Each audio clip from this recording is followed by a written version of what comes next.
नमस्कार, आप देख रहे हैं खबरों का सबसे विश्वसनीय और धमाकेदार बुलेटिन न्यूज ब्लास्ट नेशनल और आपके साथ में विजेंद्र सोनी। सबसे पहले बात करते हैं मोदी सरकार के 8 साल पूरे होने पर हुई प्रेस वार्ता। बीजेपी अध्यक्ष जेपी नड्डा ने प्रेस कॉन्फ्रेंस की। मीडिया को संबोधित करते हुए अध्यक्ष जेपी नड्डा ने कहा, मोदी है तो मुमकिन है। हमारा लक्ष्य है राष्ट्र प्रथम। कोरोना संकट में भी अच्छा काम हुआ। आईएमएफ ने सरकार की तारीफ की। सबका साथ सबका विकास हमारा मंत्र है। पीएम ने राजनीति की संस्कृति बदली है। किसान सम्मान निधि से किसानों को मदद पहुंची है। हर गरीब को घर दिलाने का काम जारी है। विदेशी निवेश में 65% की बढ़ोतरी हुई है और 12 करोड़ लोगों को शौचालय की सुविधाएं दी गई। वहीं मोदी सरकार के 8 साल पूरे होने पर प्रतिक्रिया यानी कि रिएक्शंस आई। इंडियन एक्सप्रेस में रणदीप सिंह सुरजेवाला का लेख आया, जिसमें लिखा है कि अच्छे दिन के अलावा कुछ भी नहीं, 8 वर्ष कम नहीं होते। किसी भी सरकार की उपलब्धि देखने के लिए 8 साल पर्याप्त होते हैं। 2014 में प्रधानमंत्री मोदी ने पहले ढेरों वादे किए, अच्छे दिन लाने का वादा किया, लेकिन ऐसा अभी तक कुछ भी नहीं हुआ। मोदी के राज में और भी बुरे दिनों की तरफ बढ़ रहा देश। और कांग्रेस के महासचिव है रणदीप सिंह सुरजेवाला और कह सकते हैं कि राजस्थान से अब कांग्रेस के राज्यसभा प्रत्याशी भी है रणदीप सिंह सुरजेवाला। वो लगातार मोदी सरकार पर हमला बोलते आए हैं और मोदी सरकार पर हमला बोलने के साथ अब जो लेख उनका छपा है, उस लेख में उन अच्छे दिनों को टारगेट किया गया है जिनके बारे में कहा गया था। मोदी सरकार ने नारा दिया था, अब की बार मोदी सरकार अच्छे दिन आने वाले हैं, लेकिन अच्छे दिनों का इंतजार अभी तक किया जा रहा है। और अब बात करते हैं आधार की। आधार पर खुली नींद तो केंद्र सरकार का यू टर्न। पहले हर सेवा के लिए आधार को किया गया अनिवार्य। अब केंद्र ने अचानक आधार की फोटोकॉपी शेयर नहीं करने की सलाह दी। 27 मई को जारी आदेश में मार्क्स्ड आधार के उपयोग पर जोर दिया गया है। पहले सरकारी योजना से लेकर हर जगह ली जाती थी आधार की फोटोकॉपी। अब सरकार को लग रहा है कि आधार की फोटोकॉपी शेयर करने से इसका दुरुपयोग हो सकता है, इसका गलत तरीके से इस्तेमाल किया जा सकता है, इसकी डुप्लीकेट क्रिएट की जा सकती है। जबकि खुद सरकार ने लोगों को ई आधार डाउनलोड करने के लिए प्रोत्साहित किया था। असल में सरकार की यह चेतावनी किसी बड़े खतरे का संकेत बन सकती है।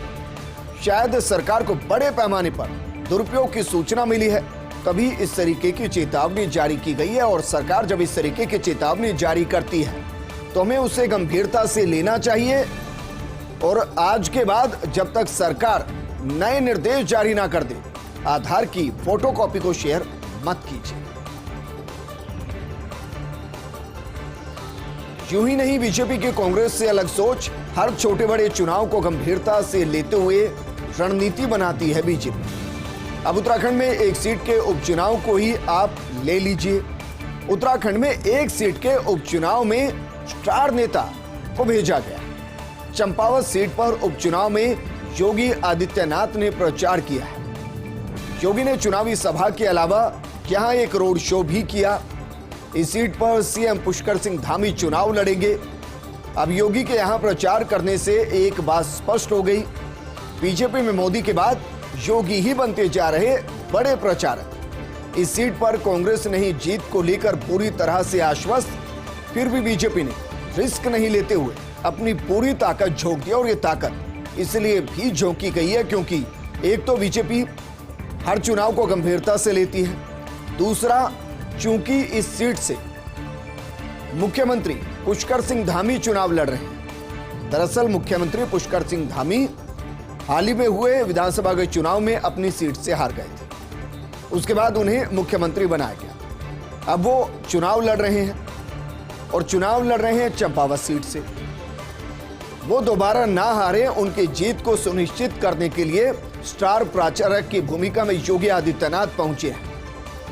और ये इस बात का संकेत भी है कि अब प्रधानमंत्री मोदी के बाद बीजेपी के अंदर जो नंबर 2 के स्टार प्रचारक हैं, कम से कम उत्तर पट्टी में और पहाड़ी इलाकों में, वहां योगी आदित्यनाथ को लोग सुनने पहुंचते हैं।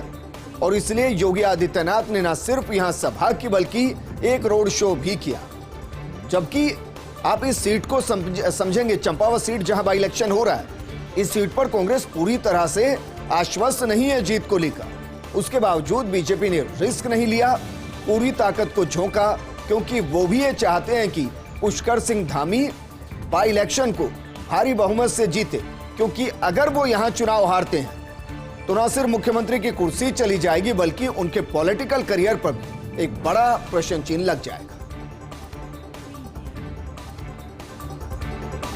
और अब बात करते हैं गुजरात के मुख्य सचिव पंकज कुमार की, जिन्हें एक्सटेंशन मिला है। सीएस पंकज कुमार को 8 महीने का एक्सटेंशन दिया गया है।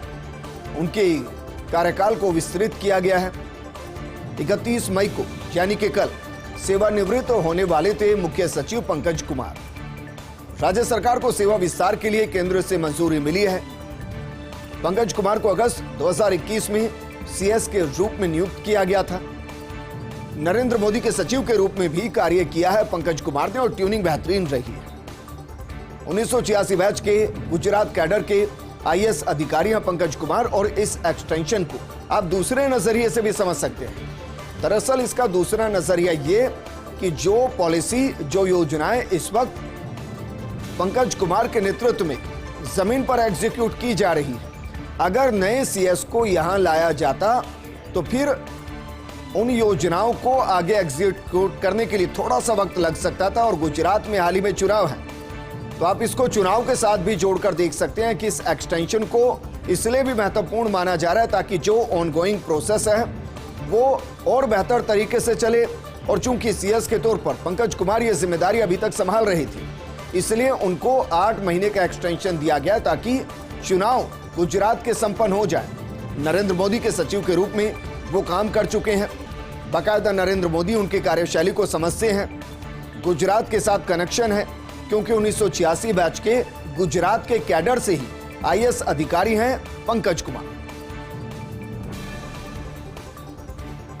क्या एमके स्टालिन अब करेंगे नए सिरे से सियासत? नेहरू गांधी परिवार छोड़ अचानक वेंकैया नायडू को न्योता दिया है। नायडू द्वारा करुणानिधि की मूर्ति का अनावरण करने का निवेदन किया गया है। राजनीतिक रूप से अहम है ये, क्योंकि अब से पहले स्टालिन हर काम के लिए सोनिया और राहुल गांधी को न्योता देते थे। बहरहाल नायडू ने भी इस मौके पर तमाम विषयों पर रखी दिल खोलकर अपनी राय। स्टालिन के इस बुलावे से निश्चित रूप से राजनीति में बड़ा बदलाव आएगा। अगले 2 माह में उपराष्ट्रपति का भी चुनाव है और इस लिहाज से नायडू का आना भी बेहद अहम माना जा रहा है। और दूसरी तरफ संदेश कांग्रेस के लिए, कांग्रेस के आला कमान के लिए कि धीरे धीरे क्षेत्रीय पार्टियां उनसे छिटक रही है और उन्हें मुख्य विपक्षी चेहरा मानने से इनकार कर रही है। वो सिर्फ स्टालिन नहीं, ममता बनर्जी, अरविंद केजरीवाल, ये वो चेहरे हैं जो बीते कुछ दिनों में कांग्रेस के आला कमान को क्वेश्चन करते नजर आए।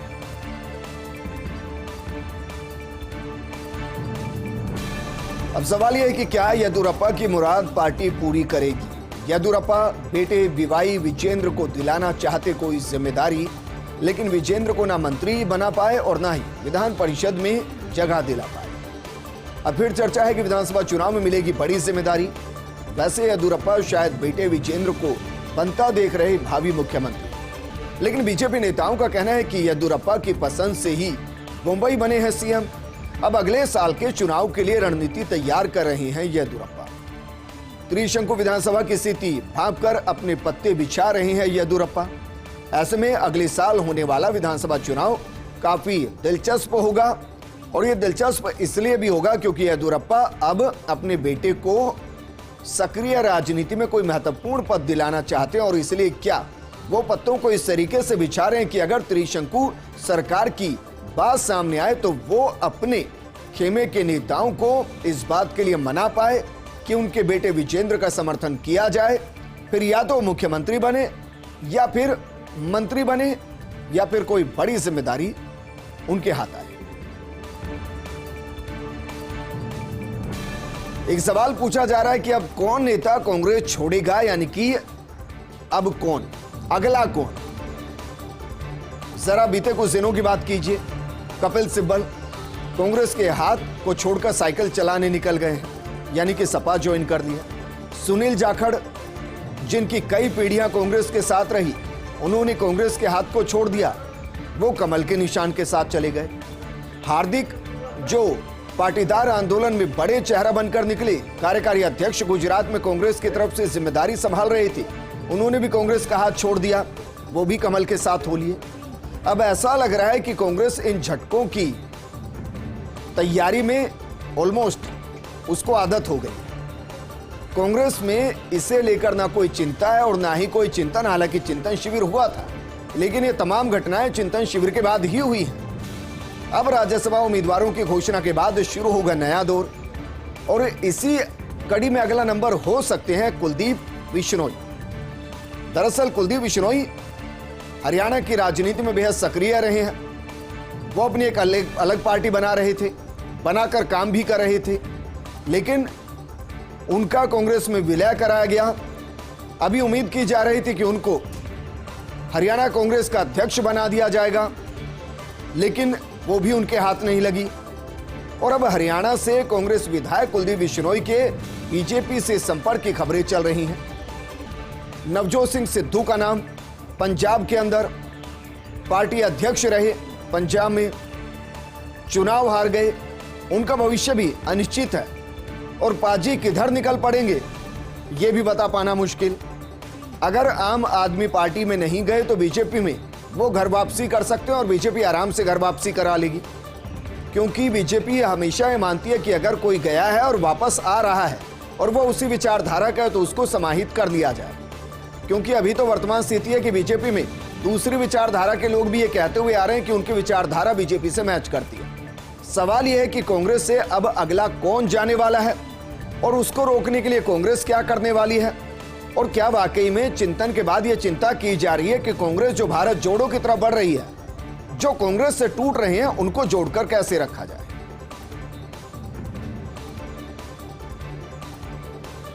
भारी महंगाई को लेकर पाकिस्तान में सियासत तेज हो गई है। पाकिस्तान के प्रधानमंत्री शहबाज शरीफ ने चेतावनी दी है। खैबर पख्तूनख्वा के मुख्यमंत्री और इमरान खान के खास महमूद खान को चेतावनी दी है। शरीफ ने कहा कि अगर महमूद ने अगले 24 घंटे में लोगों को सस्ता आटा मुहैया नहीं कराया तो वो अपने कपड़े बेचकर वो उपलब्ध कराएंगे। पीएम शरीफ ने रविवार को ठाकारा स्टेडियम में एक जनसभा को संबोधित करते हुए कहा, मैं अपना वादा दोहराता हूं, मैं अपने कपड़े बेचूंगा और लोगों को सबसे सस्ता गेहूं का आटा उपलब्ध कराऊंगा। शरीफ ने पूर्व प्रधानमंत्री इमरान खान पर आरोप लगाते हुए कहा, इमरान ने पाक को अब तक की सबसे ज्यादा महंगाई और बेरोजगारी का तोहफा दिया है, लेकिन जरा स्थिति को समझने की कोशिश कीजिए। पंजाब के अंदर अभी गधों को बेचकर वहां की अर्थव्यवस्था को चलाया जा रहा था, और अब वहां के प्रधानमंत्री कह रहे हैं कि अगर हालात और बिगड़ गए तो मैं अपने कपड़े ही बेच दूंगा और सबसे सस्ता आटा उपलब्ध कराऊंगा।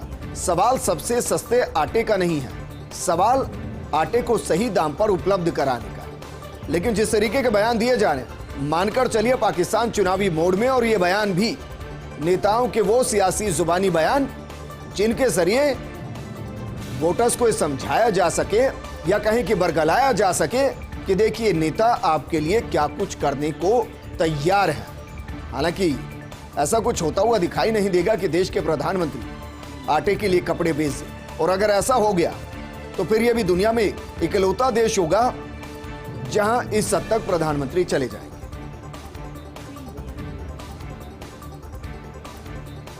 लो आ गया मानसून, 29 मई को केरल में दस्तक दे दी है। मौसम विभाग ने जताई केरल में 5 दिन भारी बारिश की संभावना। उत्तर भारत के सभी राज्यों को बीते सप्ताह में मिली हुई है हीट वेव से राहत। इस बीच मानसून की राह देख रहे लोगों को भी मौसम विभाग ने अच्छी खबर दी। केरल में मानसून के दस्तक के साथ ही तेज हुआ इंतजार। देश के अलग अलग राज्यों में मानसून का इंतजार हो गया तेज। अब कर्नाटक और महाराष्ट्र में भी प्री मानसून शुरू हो गया। गतिविधियां बढ़ने की उम्मीद है। लक्षद्वीप, हिमाचल प्रदेश, जम्मू कश्मीर, बिहार, झारखंड और कर्नाटक में भी आज बारिश के आसार, लेकिन जितना सुकून ये बारिश इस वक्त पहुंचाएगी, दरअसल नौ तपा चल रहा है, और नौ तपा के लिए कहा जाता है कि जितनी ज्यादा गर्मी होगी मॉनसून उतना अच्छा होगा। अब चूंकि प्री मॉनसून आ रहा है और वो भी 9 तपे के अंदर आ रहा है, यहां से अभी वर्तमान स्थिति में क्षणिक सुख दिखाई दे रहा है कि गर्मी नहीं पड़ रही है, लेकिन क्या इस क्षणिक सुख के चक्कर में मॉनसून बिगड़ जाएगा? क्या औसत से कम बारिश होगी? ये डर भी सता रहा है, क्योंकि बीते साल को याद कीजिए, बीते साल 9 दिन की जगह सिर्फ 5 दिन 9 तपा हुआ था और उसकी वजह से औसत से कम बारिश हुई। और इस बार आज 9 तपा का तीसरा दिन और मौसम बदला हुआ है। कहीं ऐसा ना हो कि अभी जो बारिश हो रही है उससे हम सुकून महसूस करें और आगे बारिश ना हो, इसलिए हम बूंद बूंद के लिए तरसें। हालांकि सच्चाई यह है कि मॉनसून वक्त से पहले हिट कर रहा है।